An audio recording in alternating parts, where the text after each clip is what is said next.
नमस्कार. योगेश आहेर Poonam engineering bye Ahmedabad Gujarat घेऊन आले आहेत इंडियाज नंबर 1 घरगुती 1 HP आटा चक्की. तसेच जय किसान ग्रीन इंडिया टेक्नॉलॉजी कंपनी घेऊन आले आहेत सर्व पिकांसाठी उपयुक्त असलेले 15 प्रकारचे जैविक स्पेशल किट.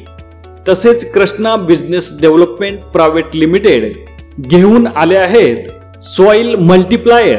मिट्टी को बनाए बलवान, एक कदम जैविक खेती की ओर. ग्राहकांचे समाधान हेच आमचे ध्येय. विश्वासाचं दुसरं नाव म्हणजेच जय बाबाजी एजन्सी. अधिक माहितीसाठी आजच आम्हाला संपर्क करा. Proprietor Yogesh Aher. Mobile number 9860291973. तसेच आमचा पत्ता आहे जय बाबाजी एजन्सी, मुखेड धनदेव नगर, तालुका येवला, जिल्हा नाशिक.